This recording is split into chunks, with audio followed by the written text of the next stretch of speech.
and Vesia, two low-cost pickups have been so huge for you all year. Tonight they come in, kind of staff with a rally. What do you make of where they've come from and what they've become for you?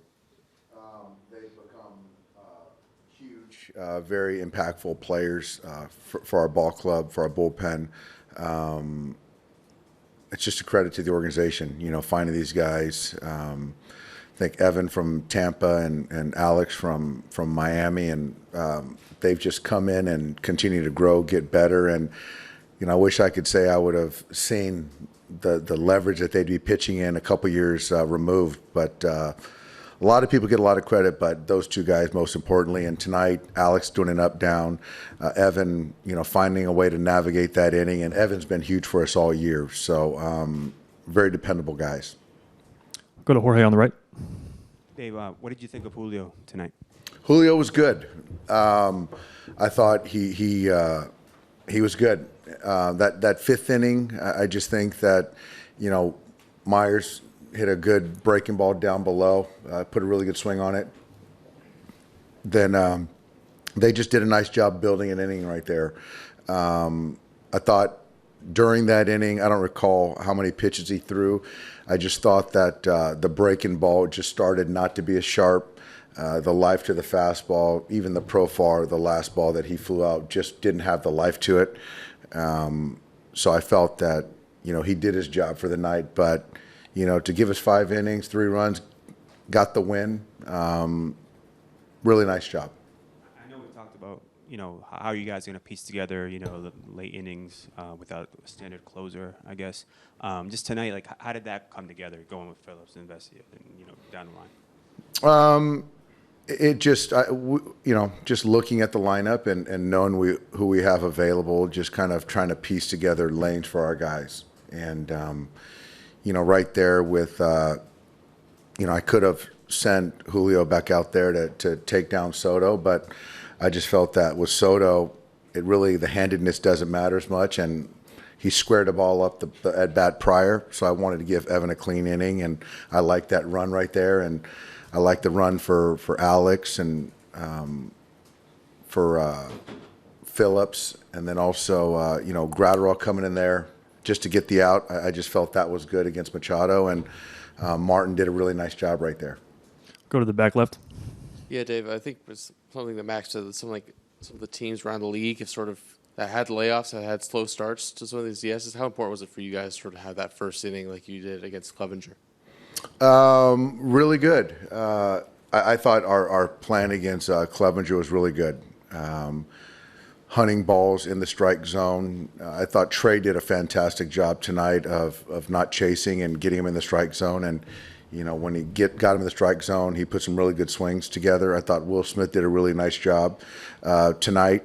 And I thought Max took great at bats. And so I thought we had a great plan versus Clev. And got to the pen early, which is great. You could see that they spun us a lot more once we got to the pen, and I think we might have had 1 or 2 base runners after that. So we've got to be prepared, for you tomorrow. There's going to be a lot of spin, and we got our work cut out tomorrow.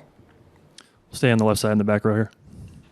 Could we see a completely different order of relievers depending on when the what the lineup dictates, or was there something about when you deployed the guys, specifically with Chris in the 9th inning? Did you like that?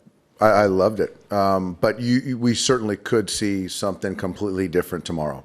And I don't want to show my hand too much, but it's just kind of the luxury or the latitude, that we have with our guys, willing to pitch in any inning, any leverage. Go to the second row here. Dave, I'm wondering if there's anything that stood out to you about just the camaraderie of this year's bullpen group, or maybe how they've made each other better, like the way you've approached your pitching this offseason, that there's no one guy that stands out above the others. And I'm wondering if maybe they've come together. They have come together. They've come together really as a really good, solid group. And I think Josh Bard, our bullpen coach, deserves a lot of credit, challenging these guys for accountability and being unselfish. And being open to whatever, I ask of them. And so that's kind of really showed itself. And those guys pull for each other, and it's as good a group in the pen that I've seen, that we've had. Go to the back right. Hey, Dave. we're obviously asking a lot about the sort of variability and flexibility of how you use your bullpen. Is there something you do holistically to make sure everyone is prepared for that level of uncertainty, or is it just dependent on the group of guys? Like, can you create that kind of flexible culture in a bullpen? You know, I think we have created it. It's taken time. You know, even getting a guy like Chris Martin here in the middle of the season and not having a defined role for him, that's different. And this is a guy that's been around for quite some time. And even having Craig Kimbrell go to a reliever versus being a closer, having certain guys close and other guys might pitch in the fifth inning, that same guy might pitch in the fifth. So I think it's just the kind of the approach, the mindset of just being a good teammate. Like, when you get like a guy like Chris Martin here, how do you introduce that idea to him, or sort of coach him up to be ready for the way? I think it's just kind of the full disclosure, the transparent, honest conversation, saying this is what our expectations of you, and you get left right out. We believe in you. You don't walk guys, and you know we'll give you a heads up, but I could use you as early as the fifth, and I can see you finishing games. And so, you know, if we do an up down, we're going to take care of your workload, and we've held true to that. And I think that players, you know, you kind of lay it out, give them expectations, but the main thing is to follow through, and I think we've done a good job with that. We'll take our last question here in the back row. That grounder, Myers hitting the sixth, did you think they were going to turn 2-2 on that? No, I thought it was almost past Gavin. Will did a really nice job of staying inside that baseball, but Gavin got a good jump on it, didn't panic, made a nice feed to Trey, and Will's a good runner. That was, for me, that was the play of the game. That was Evan's last hitter. They were stressed that inning, and so to be able to get out of that inning, to not have Alex come into the game, to do an up down, another up down, it was just kind of allowed us to kind of line up the pitching right there. So play of the game for me. We'll take our final question from Kirsten. Go ahead. Sorry, Dave. When it comes to just Gavin Lux, even Trey Turner, with how they kind of closed out the regular season, trying to find their swing, certain things at the plate, how important is it and how big is it for them to kind of come in, have big swings like today, and kind of set the tone for themselves here in the postseason? It's great. You know, for us to have a game where Mookie, Freddie, and Justin don't do anything offensively, and to win a ball game is a good thing.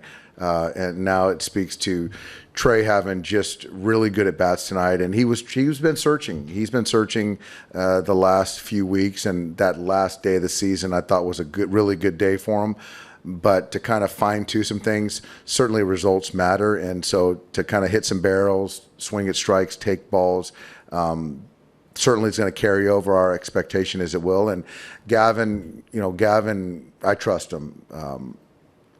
He looks over the baseball really well, identifies strike and ball. And so for him to get a big hit early, I think that's something that, for a younger player, that momentum, is a good thing. Thanks, Dave. Thanks, guys.